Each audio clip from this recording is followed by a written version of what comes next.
इस वक्त हालात जो है वो आपे से बाहर हैं, कंट्रोल नहीं हो पा रहे, बावजूद इसके कि 2018 की एक स्मॉग पॉलिसी आ चुकी है, लेकिन उसके बावजूद भी उस पर उस तरह से अमल नहीं हो पा रहा।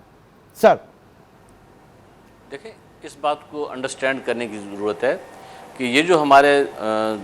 30 अक्टूबर 29-30 अक्टूबर से लेके 10 नवंबर तक के दिन होते हैं, और ये अगर आप पिछले 4 सालों का आप इसमें जायज़ा लें तो इन 12-13 दिनों में हमारा एयर क्वालिटी इंडेक्स लाहौर और ये जो इस सेंट्रल पंजाब के कुछ शहर हैं यहाँ पे ये राइज़ करता है। आप अगर अक्टूबर के स्टार्ट देखें तो 100-150 करीब होते हैं, तो ये 10-12 दिनों में राइज़ करके ऊपर चला जाता है। और इसकी रीज़न ये है जो आज तक हमारी तहकीक के मुताबिक कि इस मौसम में या इन दिनों में धान की फसल पंजाब पाकिस्तान के एरिया में भी और इंडियन साइड पे भी बहुत ज़्यादा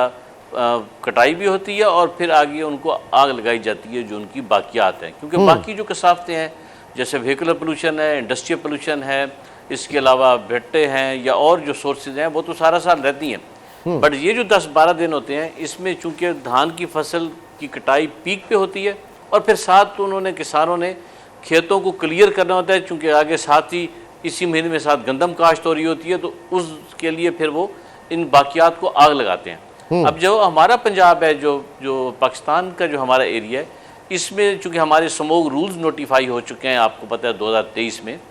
और उसमें ज़ाहिर जुर्माने भी हैं, सज़ाएँ भी हैं, और इसके अलावा जो हमारा स्मोक एक्शन प्लान है उसमें जो महकमा ज़राअत है उसको स्टबल बर्निंग पे जो उनको चूँकि ये रोल दिया गया है, और महकमा ज़राअत की आपको पता है नीचे यूसी लेवल तक वहाँ उनकी प्रेजेंस मौजूद है। वो किसानों को जो हमारी साइड पे है उनको गाइडेंस भी देते हैं, उनको हैप्पी सीडर और कबूटा भी जहाँ तक मुमकिन है प्रोवाइड कर रहे हैं, और वायलेटर के खिलाफ जुर्माने भी किए जा रहे हैं। मगर हमें इस वक्त प्रॉब्लम ये है कि इस वक्त अगर आप पीछे नासा की साइड दे सकें जहाँ पे हमारे कंट्रोल रूम में, तो उसमें देखें कि बहुत ज़्यादा एक्सटेंसिव इस वक्त स्टबल बर्निंग है इंडियन साइड पे। और अनफॉर्चुनेटली जो इन दिनों में ये जो 10-12 दिन में इनमें जो विंड डायरेक्शन है वो भी हमारी तरफ हो जाती है। अच्छा। ये नहीं है कि वो कोई बचे हुए हैं, उनका भी एयर क्वालिटी इंडेक्स इस वक्त आप फरमा रहे थे लाहौर या पाकिस्तान पहले नंबर पे, ऐसा नहीं है। मेरे पीछे आपको कंट्रोल रूम में ही आपको वर्ल्ड रैंकिंग की एयर क्वालिटी इंडेक्स नज़र आ रहा है, जिसमें इंडिया इस वक्त टाइप पे है, वो हमसे ज़्यादा प्रॉब्लम है और हम तीसरे-चौथे नंबर पर हैं। लेकिन ये पूरा रीजन सेंट्रल पंजाब का ये वाला ट्रबल बनने की वजह से इन 10-12 दिनों में हमारा एयर क्वालिटी इंडेक्स ठीक है, आई गॉट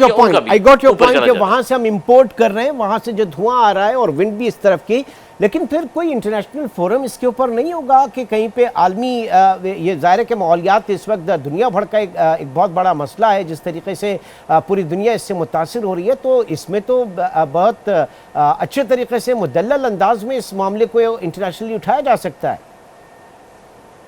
देखें, हमारे 2017 में भी आपको याद है हमारे चीफ मिनिस्टर पंजाब थे उस वक्त के, उन्होंने उनके जो पंजाब के चीफ मिनिस्टर हैं उनको लिखा था, और उसके बाद अगले सालों में भी हर साल तकरीबन अपनी थ्रू जो हमारी फेडरल गवर्नमेंट की ये टेकअप करते रहे हैं मामला उनके साथ, और उनको हम रिक्वेस्ट करते हैं कि जिस तरह हमने पंजाब में अपने लाहौर और जो हमारा ये रीजन है, अब इस वक्त कोई इंडस्ट्री हमारी जिसमें मिशन कंट्रोल सिस्टम नहीं लगा हुआ, वो इंडस्ट्री को हम चलने की इजाज़त नहीं दे रहे। वो वाली जिनके अंदर धुएं का कोई सोर्स है, जैसे स्टील फर्नेसेस हैं, स्टील इसके अलावा रोलिंग मिल्स हैं, या वो इंडस्ट्री जिनके अंदर बॉयलर्स हैं, और उनके साथ हमने 2 अरब रुपये भी हुकूमत पंजाब ने मुख्तस कर दिया है कि आप मिशन कंट्रोल सिस्टम लगाएं, अगर पैसे नहीं है तो इंटरेस्ट फ्री लोन भी है।